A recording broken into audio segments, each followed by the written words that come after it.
Eu acho que alguma coisa está errada aqui no Brasil. Uma justiça, um sistema judiciário que uma hora condena, envia alguém para a cadeia e depois fala que está tudo errado, parece que é um sistema judiciário que não funciona direito. Parece que funciona de acordo com a conveniência de alguém ou de algum grupo. Então, para mim, isso demonstra claramente que nós precisamos de avanços institucionais no Brasil. Avanços onde uma decisão que foi dada seja respeitada. O que faz um país dar certo são regras estáveis. E, infelizmente, nós não temos elas nem no Executivo, nem no Legislativo, que muitas vezes até se omite de estar votando, e também no Judiciário, que é esse caso que você falou. Nós estamos decidindo para os próximos 3 anos um impacto negativo de 548 bilhões de reais para o bolso do brasileiro. Mais de meio trilhão de reais. E aí eu acho muito engraçado do lado de lá falar que o nome é Regime Fiscal Sustentável. Como pode ser sustentável se a conta não se neutraliza, deputado Luiz Felipe? Pior, se fosse sustentável, qual o problema de constar no projeto que o gasto público deveria ser atrelado ao crescimento econômico? Não tem! Ele garante o gasto independente de crescimento econômico. E o que está sendo subestimado por esse parlamento é a consequência do arcabouço fiscal, que vai ser a reforma tributária. Porque se vai ter 548 bi de vermelho, vai tirar esse dinheiro da onde? Com mais tributo, com mais gente trabalhando. E quem vai ser essas pessoas? Quem ganha menos de 3 salários mínimos. Porque é eles que correspondem a 52% da arrecadação do Brasil inteiro. É essa população que está sendo escravizada e sem poder reclamar daqui em diante.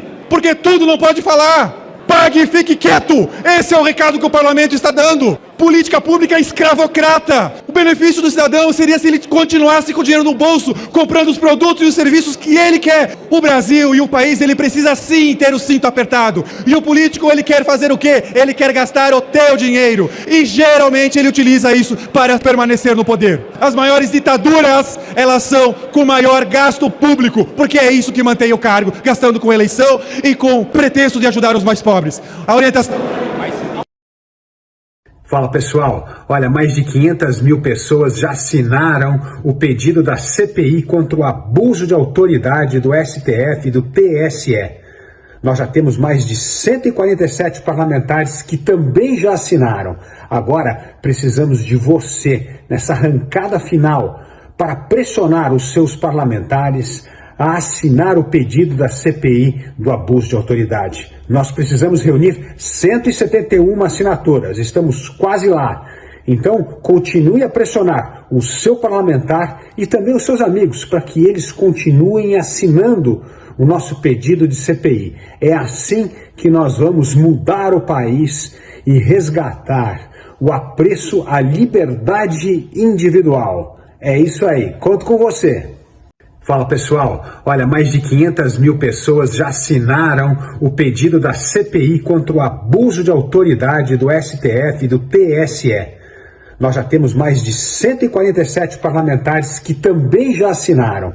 Agora precisamos de você nessa arrancada final para pressionar os seus parlamentares a assinar o pedido da CPI do abuso de autoridade. Nós precisamos reunir 171 assinaturas, estamos quase lá. Então, continue a pressionar o seu parlamentar e também os seus amigos para que eles continuem assinando o nosso pedido de CPI. É assim que nós vamos mudar o país e resgatar o apreço à liberdade individual. É isso aí, conto com você.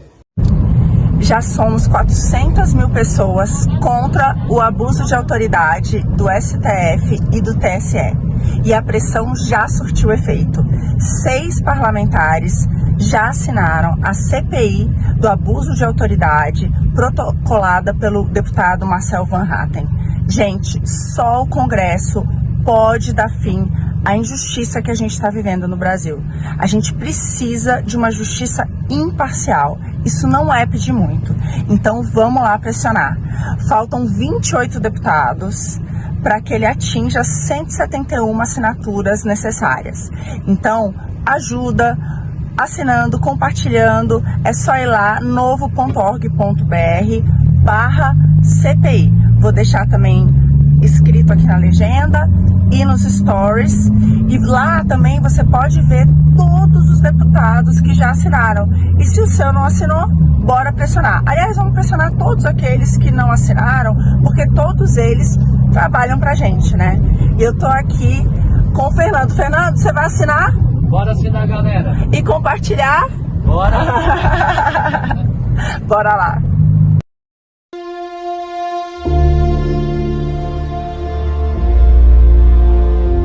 Meu nome é William, eu estou de síndrome de Down. Eu sou o primeiro faixa de taekwondo. A irmã de William começou a treinar comigo novinha. E de repente ela se afastou e trouxe ele. Só que quando o William chegou, eu não me achei preparado, pronto para ter o William comigo. Não foi muito complicado. Eu tenho meus professores que me ajudaram um pouco. Eu dei um trabalho para eles, mas eu consegui chegar até a minha faixa. Tem gente que acha que a luta é um esporte que incentiva a violência, mas estão redondamente enganados. A arte marcial ensina você a ser calmo, a ser tranquilo e a conversar com as pessoas e tirar essas pessoas do mundo que gosta de agredir os outros e trazer para dentro de um tatame e ensinar o verdadeiro sentido de uma luta. Eu tenho medo do futuro dessa geração. Eu não consigo entender como as pessoas se apaixonam por mentiras.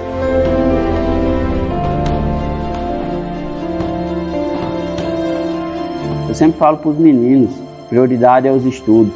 Busque o conhecimento, e o conhecimento é uma das coisas mais importantes da nossa vida. A educação, de fato, muda as pessoas, ela forma as pessoas, ela influencia na forma como a gente vive em sociedade, no nosso intelecto, no nosso psicológico. O Brasil Paralelo, ele nos ensina a realidade do que acontece no Brasil. Pois assista Brasil Paralelo, vocês vão ver a verdade, como eu já vi um filme nua e crua. O que se passa na sua cabeça quando você está lutando? O que me passa na cabeça? Vitória.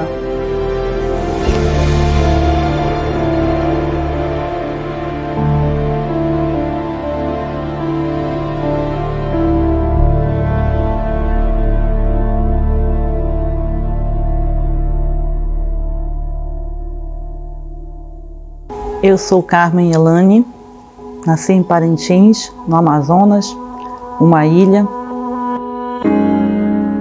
Faltou comida na minha mesa, faltou roupa, faltou brinquedo, mas não faltou conhecimento.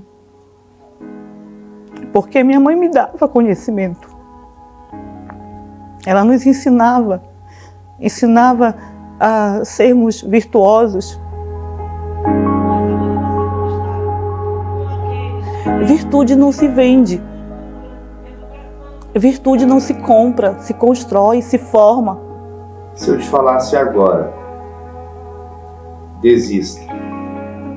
Eu não vou desistir. Se eu tiver que voltar para a garagem da minha casa, eu volto. Não é o número de crianças. É o que eu consigo fazer por elas. Quando eu olho para elas, eu consigo enxergá-las adultas. E eu fico pensando, se eu não fizer nada, em que elas podem se transformar? O Instituto Recebes, eu acho que ele já estava no meu pensamento faz tempo, sabe? Mas ele só realmente nasceu em 2018. Nós não tínhamos nome, mas a nossa casa, nós tínhamos a garagem da casa. E eu dava aula ali. Eu comecei a assistir tudo da Brasil Paralelo. E aí eu disse assim um dia para eles, será que se eu mandar um e-mail para eles dizendo que nós somos uma instituição sem fins econômicos, que nós somos uma instituição que trabalhamos pautado na educação clássica, será que eles nos ajudam? E o meu esposo disse assim, acho que não. Ele disse assim, mas não custa tentar, ele falou para mim. E aí ela disse assim, eu gostaria de ter uma reunião com vocês, pode ser? Eu desabei, eu olhava para o meu esposo e disse assim, eu não acredito, a Brasil Paralelo quer falar comigo.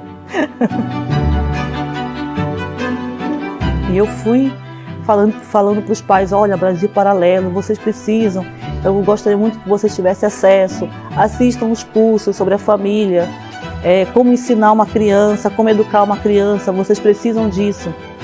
E fui buscando pais que quisessem ter o acesso. Nós não vamos mudar o mundo, nós precisamos fazer com que as pessoas busquem a mudança, a transformação em nós. Agora não fiquem só pensando no que fazer, façam, porque nós temos que ter atitude.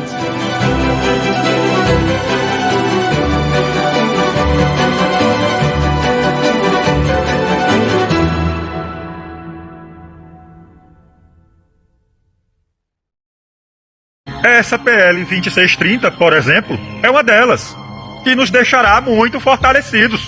Então, quais são os nossos objetivos, além de arruinar a economia?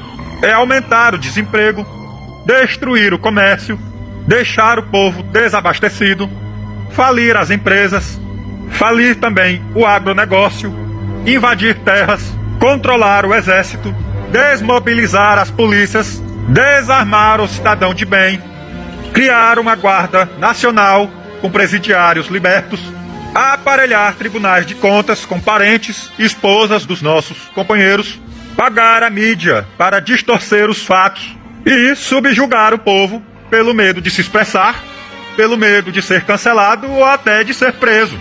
Eu pergunto aos senhores, quem é o nosso maior inimigo? Nosso maior inimigo com certeza é o Bolsonaro. Não é o Bolsonaro, senhor ministro. Nosso maior inimigo não é o Bolsonaro. O nosso maior inimigo são as redes sociais. E por quê? Porque as redes sociais expõem a verdade sobre o nosso governo. Entendam uma coisa, senhores. O Bolsonaro, sem as redes sociais, não nos causa nada. É inofensivo. Mas as redes sociais, sem o Bolsonaro, elas são danosas ao nosso governo. Porque expõem a verdade. Ou seja, não adianta nós tentarmos eliminar Bolsonaro sem eliminar as redes sociais. Se nós eliminarmos ou controlarmos as redes sociais, automaticamente nós eliminamos Bolsonaro. Entendam, a verdade é inimiga do nosso governo. A verdade é inimiga do governo. Ocultar a verdade. Já fazemos isso através da mídia e da imprensa, que nós temos o controle. Mas não é o suficiente. Nós estamos com o país dividido. E não pode haver essa divisão. Então nós temos que trabalhar para alcançar o nosso maior objetivo. E qual é? Que somente o nosso discurso possa prosperar. A chegada do presidente ucraniano Volodymyr Zelensky na cúpula do G7, que está sendo realizada no Japão, foi triunfal. Ele foi recebido como herói por seus parceiros europeus. Todos reconhecem em Zelensky um verdadeiro patriota, um homem preocupado em defender a sua terra, preocupado com a sua nação e a sua gente. O que destoou deste encontro foi o presidente brasileiro, o homem de 9 dedos, que, diferente dos demais participantes do evento, ficou sentadinho no canto, feito um cachorro abandonado. O vagabundo do presidente brasileiro, talvez envergonhado porque defendeu os russos e também mandou o seu Aspone, seu Assecla, Celso Amorim, lá para a Ucrânia, para oferecer uma proposta indecente a Zelensky, ele deve ter ficado extremamente desconfortável com a presença de Zelensky neste evento. Ele não esperava por isso. Talvez ele imaginasse que fosse o centro das atenções, mas não. Além de estar fazendo papel de palhaço na reunião do G7, falando um monte de bobagens, ele ainda pagou esse mico colossal. Ou seja, para ficar melhor para ele, só reproduzindo aquela impagável foto onde ele estava bêbado e todo mijado ao lado de Dilma Rousseff numa reunião no passado. O nosso presidente, o homem de 9 dedos, ladrão descondenado do STF, é um canalha, um vagabundo de marca maior. E estes esquerdopatas, que não têm o que fazer, que bebem o mijo que Lula joga fora, têm que aprender uma lição. Nós precisamos de estadistas de verdade, e não uma tranqueira como essa representando os interesses brasileiros lá fora. Lula nada mais é do que um pária internacional. Por mais que os esquerdopatas não concordem, é isso que ele é. E Zelensky, parabéns. Que o seu exemplo seja seguido por verdadeiros patriotas do mundo livre. Fuja, louco.